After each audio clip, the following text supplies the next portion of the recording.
Hello, hello. This is Summer Lowry, and I am on fire for change. Why am I on fire for change? Well, probably because my blood is boiling. Okay. I just watched a TikTok video, which led me to do a little research. Just a little poking around, nothing in depth. But I was looking at Viola Davis's Instagram page, and she posted a TikTok video of a gal who I believe is in Tennessee and is actually becoming a school teacher, a public school teacher. And so the gal was talking about this law that was passed in Tennessee, basically, saying that they'll I guess block funding or what have you for any schools that are teaching about systemic racism. And so I dug into it a little bit, because obviously I didn't want to talk about it on here if I wasn't, at least somewhat knowledgeable about, wait, what's actually happening? What are they doing? And so I looked it up. It's Tennessee. If you look up Tennessee House Bill, I think it was 0580, then you can dig into a little more detail about, what it's about and what they're doing. But yeah, I mean, they're essentially, once again, trying to whitewash and keep everything really comfortable and clean, for the people in power in this country, who are largely white men, and white men of a certain class even. And so, so I'm like, there's so much going on in my brain right now. One of my thoughts, I'm just going to share the spectrum, right? Because there's different things bouncing around in my head when I hear stuff like this.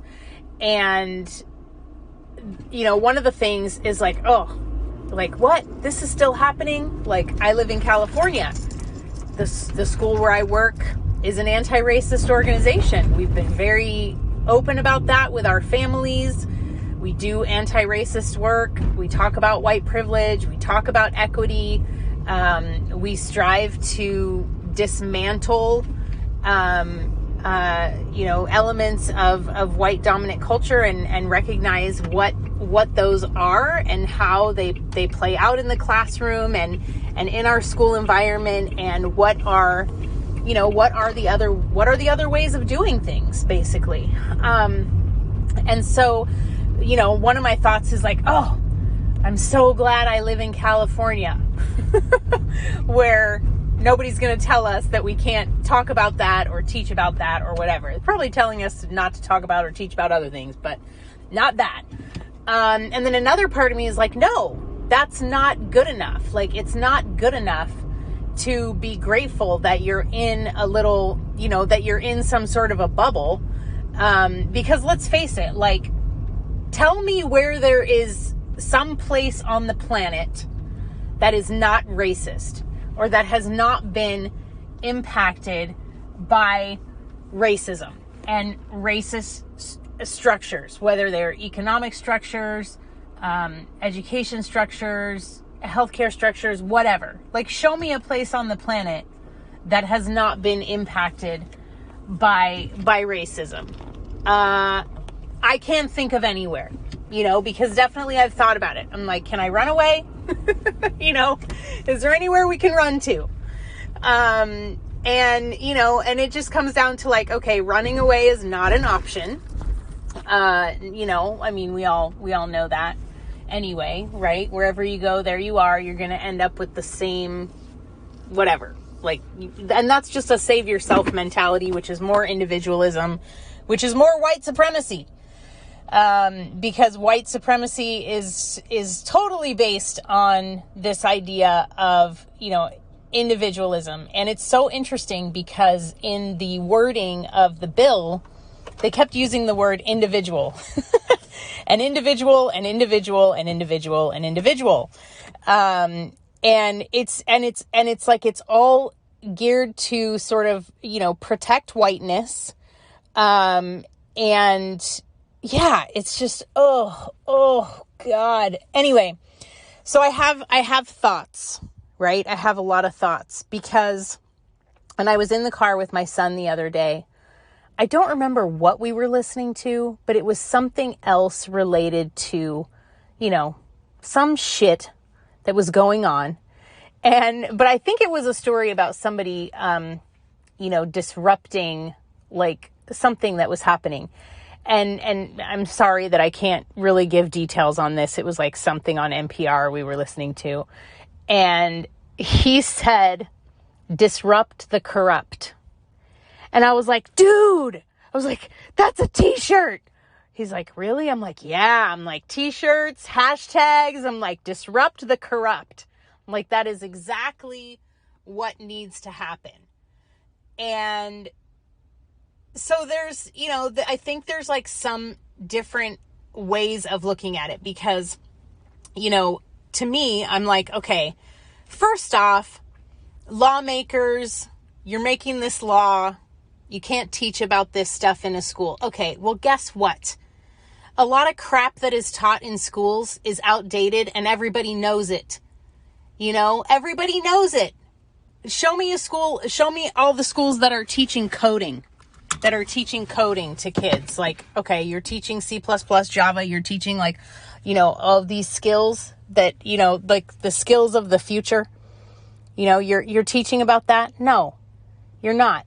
Just like you're not teaching about anti-racism and you're still teaching a one-sided view of history, right?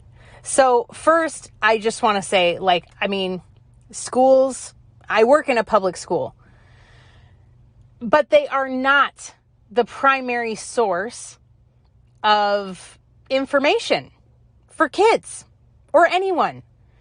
And, they're certainly not the sole source, but I would go as far, they're not even the primary source anymore.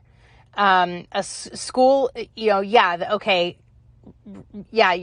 are going to learn to read, they're going to learn math, but like worldview, like developing a worldview, there are so many resources for that. And I see this as these privileged white lawmakers like grasping for control of something. Like, yeah, they can't control. They can't control what's on YouTube. They can't control what's on TikTok. They can't control everything that is being exposed by technology, but they're looking for what can we control? Oh, we can control the schools. If we don't give them money, then they, and we tell them like, teach these things or don't teach these things. Like, this is what we can control. Okay, great. Good for you. So a part of me is like, who freaking cares?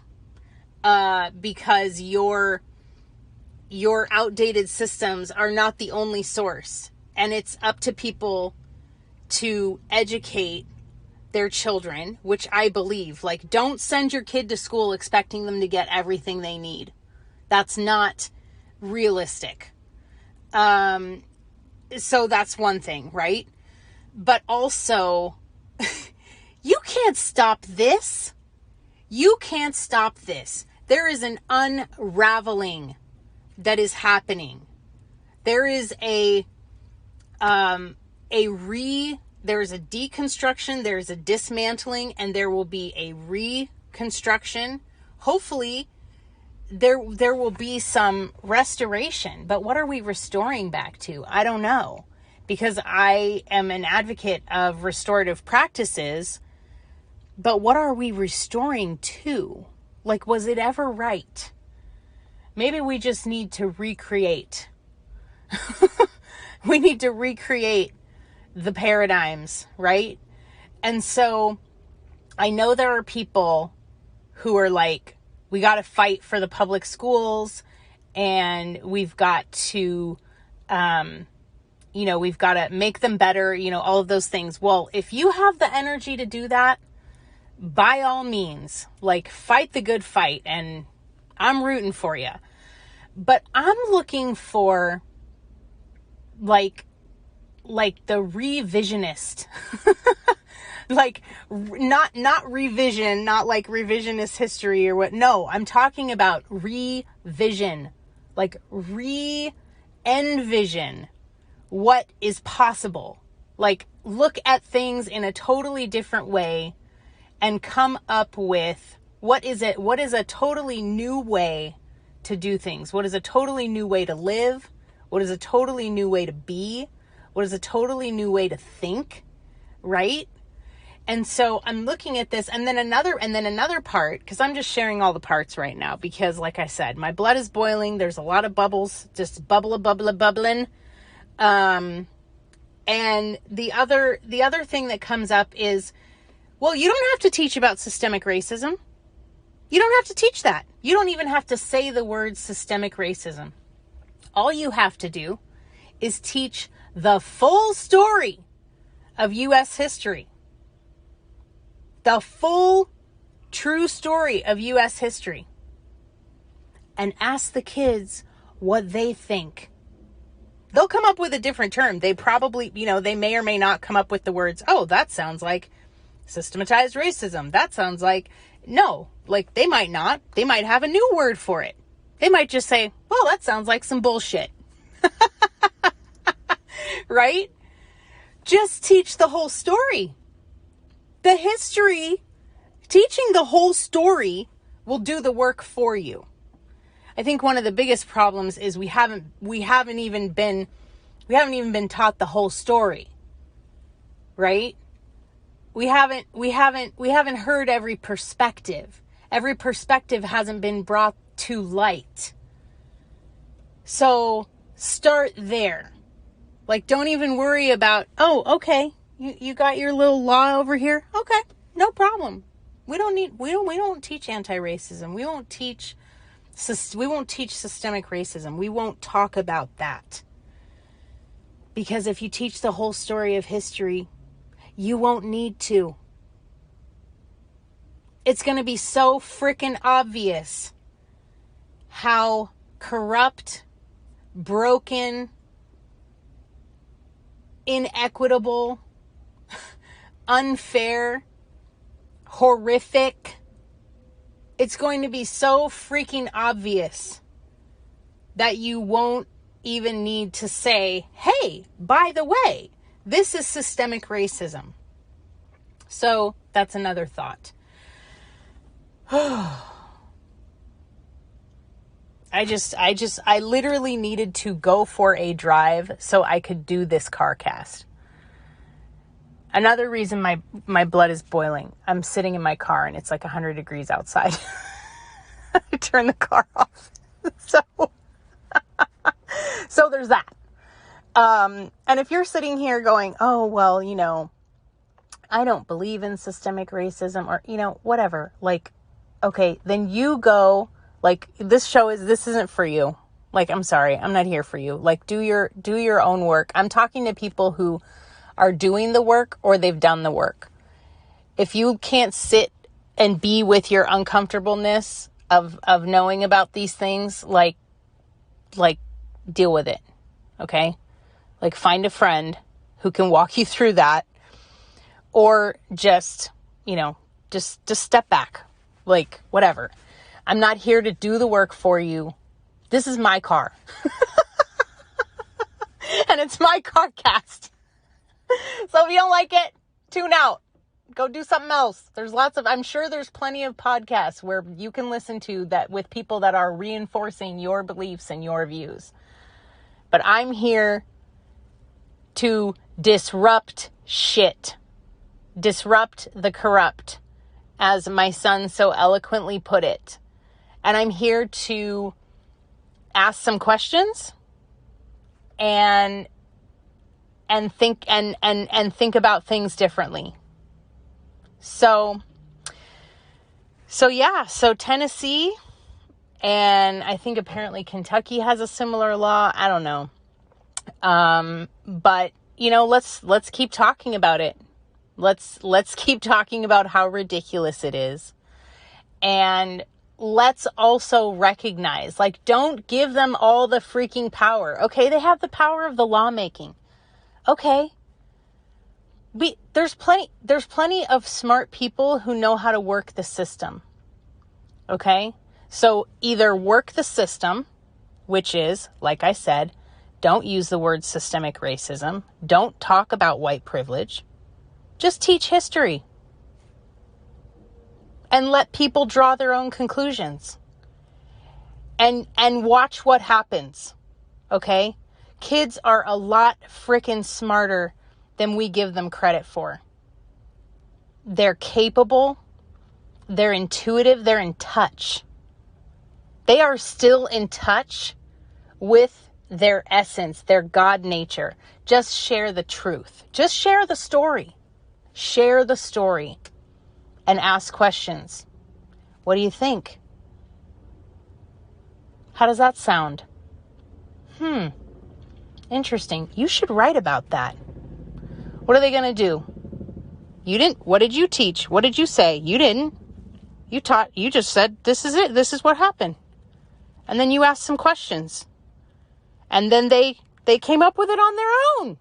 They drew their own conclusions. That's what learning is supposed to be about.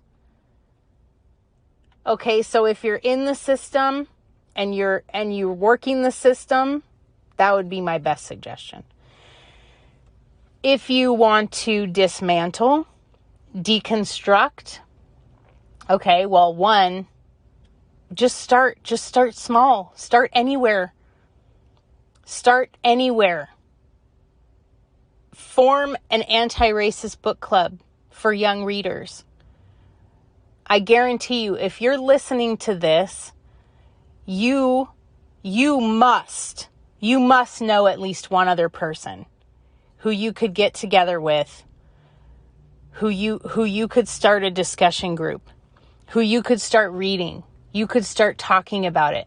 That person probably knows one other person that you don't even know.